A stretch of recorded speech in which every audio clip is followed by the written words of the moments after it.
এই নে তোর বেতনের ৬,০০০ টাকা ধর। ম্যাডাম, আপনি তো আমারে 6 মাস যাবত এই অর্ধেক টাকা দিতেছেন। এই মাসে আমার একটু টাকাটা বাড়ায় দিলে ভালো হইতো, মানে আমার ফুল টাকাটা যদি আমার দিতেন আমার ভালো হইতো। এই মাসে আমার ছোট বোনের বিয়ে হইব, তো ফুল বেতনটা যদি দিতেন আমার জন্য অনেক উপকার হইতো। তোর এত বড় সাহস কি করে হলো? হ্যাঁ, বেতন বাড়িয়ে চাওয়ার? আর তোর বোনের বিয়ে নাকি সেটা আমার দেখার বিষয় না, কেমন? হ্যাঁ, আর শোন, তোকে যে টাকা বেতন দেয় সেই টাকা বেতনই প্রত্যেক মাসে পাবি, এর বেশি 1 টাকাও তুই পাবি না। আর তার জন্য যদি তোর বোনের বিয়ে নাও হয় সেটা আমার দেখার বিষয় না, কেমন? আর একটা কথা, খবরদার খবরদার, তোকে যে আমি 6,০০০ টাকা প্রত্যেক মাসে বেতন দেই এইটা যেন কেউ না জানে। ম্যাডাম, আপনারা তো আমি এই পর্যন্ত কোনো কিছু কই নাই। আপনি যেভাবে দিছেন আমি ওইভাবেই নিছি, যা কইছেন সেটাই শুনছি। কিন্তু এই মাসে আমার ছোট বোনের বিয়েটা আমার একটু বিপদে ফেলাই দিছে। আপনি যদি আমার ফুল বেতনটা দেন আমি আমি অনেক উপকৃত হবো ম্যাডাম। আর তারপরের মাস থেকে আপনি আমার অর্ধেক বেতন দিন, কোনো সমস্যা নেই, আমি কারোর কাছে কিছু কমু না। এই মাসে আমার 15,000 টাকা বেতনটা দেন না ম্যাডাম। তোর কি চাকরি করার ইচ্ছা নাই? হ্যাঁ, বুঝতে পারছি তোর বোধহয় চাকরিটা করার ইচ্ছা নাই। শোন, আমি তোকে লাস্ট বারের মতো বলতেছি, আমি 1 টাকাও তোকে বেশি দিতে পারবো না। আর একটা কথা, আমি যে তোকে প্রত্যেক মাসে 6,০০০ টাকা বেতন দেই, এটা ওই অফিসের বা বস কেউ যেন গুণাক্ষরও জানতে না পারে। যদি জানতে পারে তাহলে কিন্তু তোর চাকরি থাকবে না। না না, ঠিক আছে, আমার টাকা লাগবো না, আমি কারোর কাছে কিছু কমু না, আমার চাকরিটা নিয়েন না ম্যাডাম, ঠিক আছে? কথাটা যেন মাথায় থাকে।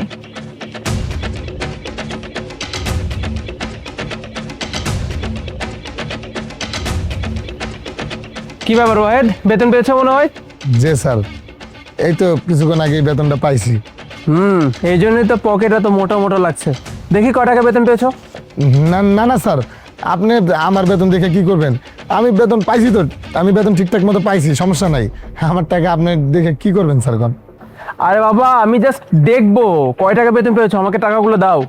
স্যার, আমার বেতন তো আমি তাই পাইছি, আপনি টাকা দেখবেন কি লেগে? আমি যা পাওয়ার তাই পাইছি।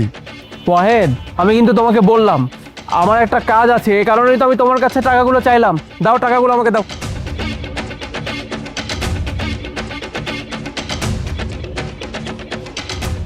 আচ্ছা ওয়াহেদ, তোমার বেতন তো 15,000 টাকা যদি আমি ভুল না করি, তাহলে এখানে 6,000 টাকা কেন? তুমি কি এই মাসে কোনো অ্যাডভান্স নিয়েছিলে? না না স্যার, আমি কোনো অগ্রিম টাকা পয়সা এগুলো কিছুই নিয়ে নেই। আমার এই জায়গায় বেতনের টাকা। কি বলো তুমি এটা? তোমার বেতন 15,000, তুমি যদি অ্যাডভান্স না নিয়ে থাকবে তাহলে তোমাকে 6,000 টাকা কেন দেওয়া হবে? ওয়াহেদ, কি হয়েছে? আমার কেন জানি মনে হচ্ছে তুমি কিছু একটা লুকানোর চেষ্টা করছো। আমাকে বলো কি হয়েছে। স্যার, আসলে আপনাদের যে কি কমু, আমাদের যে ম্যাডাম আছে ওই ম্যাডামে আমার 6 মাস যাবত এই 6,000 টাকা করেই দেয়। দিয়া আমার কইছে কারোর কাছে কিছু কইতে না, যদি আমি কারোর কাছে কিছু কই আমার চাকরি নিয়ে যাইবে, আমার এর থেকে তাড়ায় দিব, এই থ্রেডও দিছে। আবার শুধু তাড়ায় দিব না, আমার নামে কোনো একটা খারাপ অপবাদ, চুরি টুরির অপবাদ দিয়া তারপর আমার এর থেকে তাড়ায় দিব। আমরা স্যার গরিব হইতে পারি, আমার মানিজ্যতা আছে, যদি কোনো অপবাদ দেয় আমার ঘরে আমি তো রোডে যায় মইরা যাওয়া ছাড়া কোনো উপায় থাকবো না। এই জন্য আমি সব মুখ বুঝা সহ্য করতেছি। কিন্তু স্যার, এই মাসে আমার বোনটার বিয়া, আমার বোনের বিয়ার লেগে কিছু টাকা পয়সা লাগবো। আমি ম্যাডামরে কইছিলাম যে আমার এই মাসের বেতনটা যদি ফুল দিত আমার জন্য অনেক ভালো হইতো, কিন্তু ম্যাডাম এই মাসের বেতনটা ফুল দেয় না, আমার 6,000 টাকা দিছে। এই বেতন স্যার। আশ্চর্য ওয়াহেদ, এত কিছু হয়ে গেল অথচ আমাকে তুমি জানানোর প্রয়োজন মনে করলে না কেন? ওই যে স্যার বললাম না, ম্যাডাম আমার থ্রেট দিছিল, আমি যদি কারোর কাছে কিছু কই আমার চুরির অপবাদ দিয়া এখান থেকে বাইর করে দিব। এই ডরে স্যার আমি কারোর কাছে কিছু কই নাই স্যার। ওয়াহেদ, অফিসটা কার? এই অফিসটা তো আমার অফিসে আমি কাকে চাকরিতে নিয়োগ দিব বা কাকে চাকরি থেকে বের করে দিব সেই অধিকার শুধুমাত্র আমার, মুনার কোনো অধিকার নেই। শুধু শুধু তো ভয় কেন পেতে তুমি? বুঝতে পেরেছি, তুমি একটু দাঁড়াও, আমি মুনাকে ফোন দিয়ে ডাকছি। স্যার ম্যাডামরে ফোন টোন দিয়েন না স্যার, তাহলে আমার চাকরি থেকে বাইর করে দিব ম্যাডামে। তুমি শুধু শুধু ভয় পাচ্ছ ওয়াহেদ, চুপ করে থাকো। হ্যাঁ মুনা, একটু অফিসের নিচে আসো তো, তোমার সঙ্গে একটু দরকারি কথা ছিল। ওকে। স্যার ডেকেছেন, কোনো কাজ আছে নাকি? ডেকেছি কেন? আচ্ছা মুনা, আমাদের অফিসে যারা কাজ করে সবার স্যালারি তো দেওয়া হয়ে গেছে, তাই না? হ্যাঁ স্যার, সবার বেতনই তো আমি ক্লিয়ার করে দিচ্ছি। কেন স্যার, কোনো প্রবলেম? না সমস্যা না, একটা জিনিস জানা ছিল, মানে আমার এখানে যারা যারা কাজ করে তাদের মাঝে সব থেকে লোয়েস্ট স্যালারি কত, মানে সর্বনিম্ন স্যালারি কত? স্যার আমাদের এখানে সব থেকে লোয়েস্ট স্যালারি হচ্ছে 15,000 টাকা, 15,000 টাকা। 15,000 টাকা? ওকে, তো যদি 15,000 টাকা স্যালারি হয়েই থাকবে তাহলে ওয়াহিদের স্যালারি 6,000 টাকা কেন?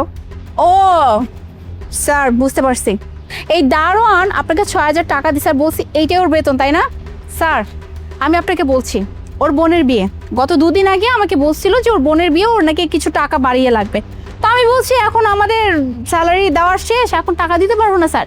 শুধুমাত্র এইটার জন্য স্যার ওর স্যালারি থেকে বাকি টাকা রেখে আপনাকে 6,000 টাকা দিয়ে ও এটা প্রমাণ করতে চাচ্ছে যে আমি ওকে বেতন কম দিচ্ছি স্যার, যাতে করে আপনার কাছ থেকে টাকা বাড়িয়ে নিতে পারে।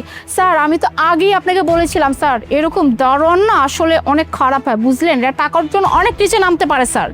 আমি তো কিছুই বুঝতে পারছি না। তুমি বলছো তুমি ওকে 15,000 টাকা দিয়েছো, আবার ও আমাকে 6,000 টাকা দিল। কি ব্যাপার ওহেদ?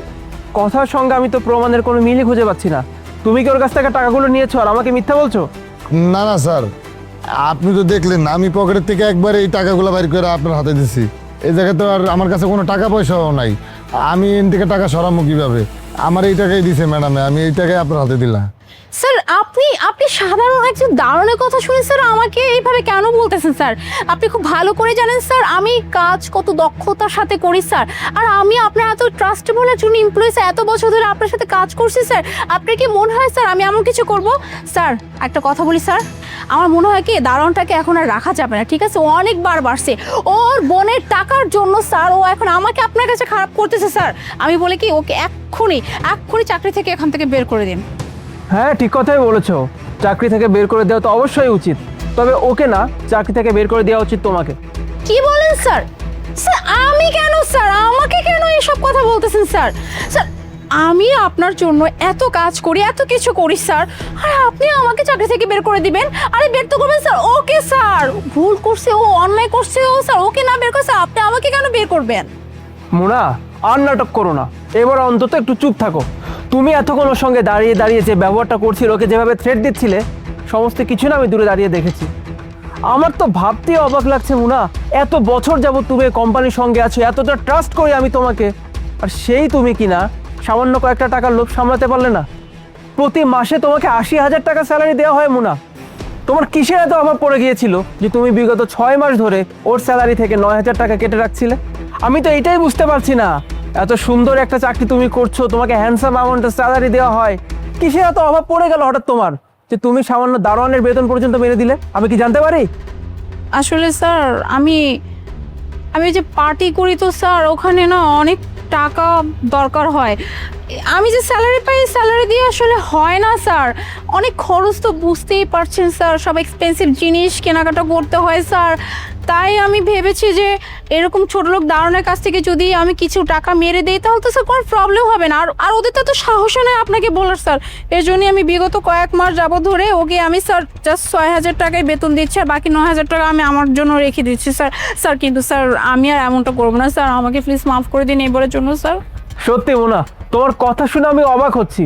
এত টাকা স্যালারি পাওয়ার পরও তুমি তোমার হাত খরচ ঠিক মতো মেনটেন করতে পারো না, মানে এই টাকা দিয়ে তুমি নাকি চলতে পারো না।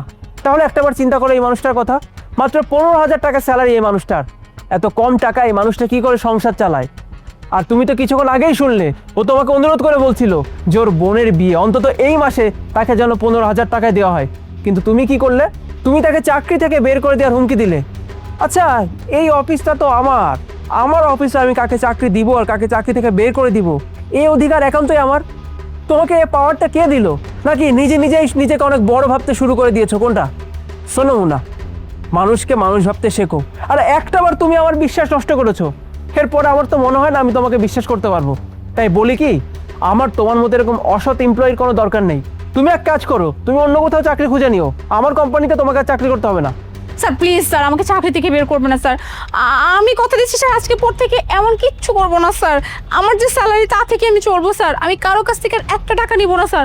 আমাকে শেষবারের মতো একটা সুযোগ দিন স্যার। না না স্যার, থাক বাদ দেন। ম্যাডাম যেহেতু তার ভুলটা বুঝতে পারছে, তারা চাকরি থেকে বাইর করে দিয়েন না। তারা যদি চাকরি থেকে বাইর করে দেন তাহলে তার ফ্যামিলি নিয়েও তো সে রাস্তায় রাস্তায় ঘুরতে হইব। এখন এই সময় চাকরি চুকরি পাইব কই? আপনি তার চাকরি থেকে বাইর করে দিয়ে নেন, তারা লাস্ট আর একটা সুযোগ দেন। দেখো মোনা, যেই মানুষটার সঙ্গে তুমি অন্যায় আচরণ করছিলে, যেই মানুষটাকে তুমি মেরে দিয়েছিলে, আজকে সেই মানুষটা আমার কাছে তোমার সুপারিশ করছে। এখনো বলি মোনা, নিজেকে শুধরাও। আমি তোমার প্রথম আর শেষ ভুল মনে করে এবার ক্ষমা করে দিচ্ছি, কিন্তু আজকের পর আমি যেন না দেখি কোনো মানুষের টাকা মেরে দিতে। কথাটা যেন মাথায় থাকে। যাও। সাদাত, তুমি কিছু মনে করো না ভাই, এ নাও তোমার টাকা। আর তোমার বাকি টাকা তুমি সন্ধ্যায় অফিসে এসে নিয়ে যেও, কেমন? জি আচ্ছা স্যার। ঠিক আছে, মন দিয়ে ডিউটি করো।